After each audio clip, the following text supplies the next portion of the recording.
नमस्कार दोस्तों, आज हमारे साथ एक बार फिर से सत्यनारायण जी सर है, जो एक नई इंक्वायरी और नए क्वेश्चन के साथ आए करियर गाइडेंस से संबंध में। जी सर, बहुत बहुत शुक्रिया आपका। सर, पिछले कुछ सालों में ये बात बहुत आम हो गई, सुनने में भी आ रहा है कि बच्चों को जिन शिक्षा के क्षेत्रों में रुचि है उसी को उन बच्चों को पढ़ना चाहिए और उसी में उनको अपना करियर बनाना चाहिए। सर, ये बात कहाँ तक सही है? पिछले 10 साल से या 15 साल से एक नया कंसेप्ट आया है, जो बड़े बड़े विद्वान भी यही बात बोलते हैं, टीचर्स भी यही बात बोलते हैं आमतौर पर, वो पेरेंट्स को भी यही बात बताई जाती है कि बच्चों की जिस चीज़ में रुचि है उसी में आगे बढ़ाइए। बच्चों का जिस सब्जेक्ट में बहुत रुचि हो उसी में आगे बढ़ाइए। ये एक नया कंसेप्ट आया है पिछले 10-15 साल से, लेकिन मेरा मानना थोड़ा सा अलग है। आपके पास दो चीज़ है, एक बच्चों को क्या अच्छा लगता है, दूसरी बच्चों के लिए क्या अच्छा है।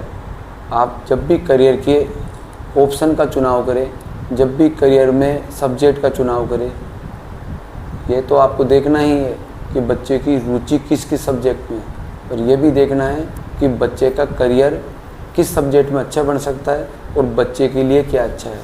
शॉर्ट में आप समझ सकते हो, बच्चे को क्या अच्छा लगता है ये तो इम्पोर्टेंट है, लेकिन ज़्यादा इम्पोर्टेंट ये है, उससे ज़्यादा इम्पोर्टेंट ये है कि बच्चे के लिए क्या अच्छा है, और हमें उस पर ज़्यादा फोकस करना है जो बच्चे के लिए ज़्यादा अच्छा हो। आइए हम उदाहरण से समझते हैं। एक बच्चा है, क्लास 12 कॉमर्स से पास कर लिया, वो बच्चे की रुचि म्यूजिक में है या डांस में है, और करियर काउंसलिंग के दौरान ये पाया गया कि बच्चा कोरियोग्राफर बन सकता है, डांसर बन सकता है, और मूवीज़ के अंदर कोरियोग्राफी कर सकता है, या महिला संगीत जो शादियों में होते हैं उसके अंदर कोरियोग्राफी कर सकता है। अब आप ये देखिए, चार्टर्ड अकाउंटेंसी या कंपनी सेक्रेटरीशिप या कॉस्ट एंड मैनेजमेंट अकाउंटेंसी छोड़ के और बच्चे ने डांस को अपना करियर बनाने की सोची। 3 या 4 साल बाद में बच्चा डांस के लिए मुंबई चला गया। मुंबई के अंदर एक साल में ऑन एन एवरेज 400-500 मूवीज़ बनती है, और उसके अंदर लगभग उनको 100 कोरियोग्राफर चाहिए।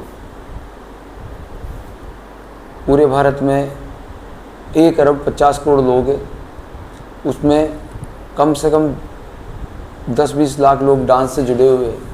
तो अब आप बताइए कितना टफ कंपटीशन हो गया। ये तो आईएएस से भी ज़्यादा टफ कंपटीशन हो गया। अब दूसरा एग्जाम्पल देखिए आप,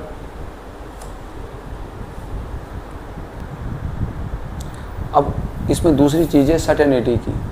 आप इस बात को अन्यथा नहीं लें, लेकिन आप कोरियोग्राफर है और कितने भी अच्छे हैं तो आपकी लाइफ में वो सर्टेनिटी नहीं आएगी जो सर्टेनिटी आप एक चार्टर्ड अकाउंटेंट बन के या कंपनी सेक्रेटरी बन के या एक लॉयर बन के ला सकते।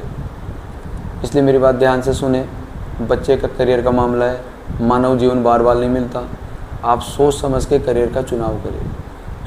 शौक में डांस और म्यूजिक अगर किसी को फिर भी चुनाव करना है तो जो रिच लोग हैं, उच्च वर्ग के लोग हैं, उनके बच्चे कर सकते, लेकिन किसानों के बच्चे, गरीब पृष्ठभूमि के बच्चे अपने जीवन के साथ एक्सपेरिमेंट नहीं कर सकते, क्योंकि ये उनके पास अधिकार नहीं है।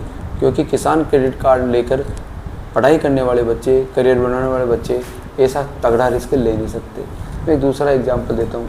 किसी बच्ची ने बजाय एमबीबीएस करने के, नर्सिंग करने के, बीएमएस करने के, बीएचएमएस करने के, टीचर बनने के ऑप्शन को छोड़ के उसने कहा मेरी रुचि है इवेंट मैनेजमेंट के अंदर, और बच्ची ने इवेंट मैनेजमेंट की 4 ईयर डिग्री कोर्स कर ली।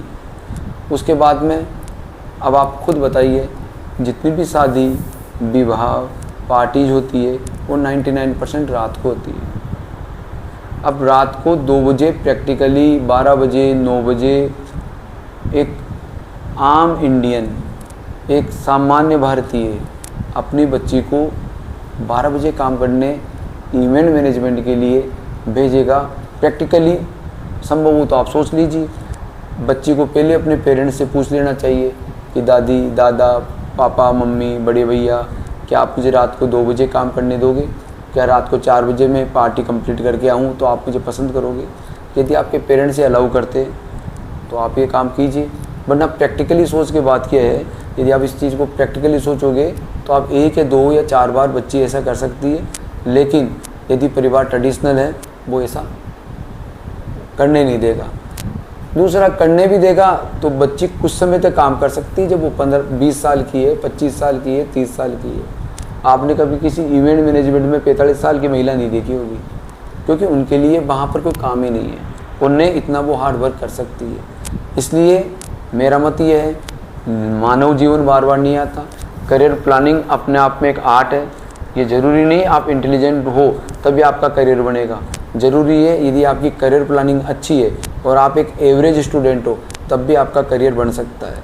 इसलिए आपको क्या अच्छा लगता है इस पे ध्यान मत दीजिए, आपके लिए क्या अच्छा है उसके अकॉर्डिंग जीवन जिए। यदि आपको क्या अच्छा है लगता है उसके अकॉर्डिंग जीवन जियोगे तो लाइफ में आगे अनसर्टेनिटी आ जाएगी। धन्यवाद।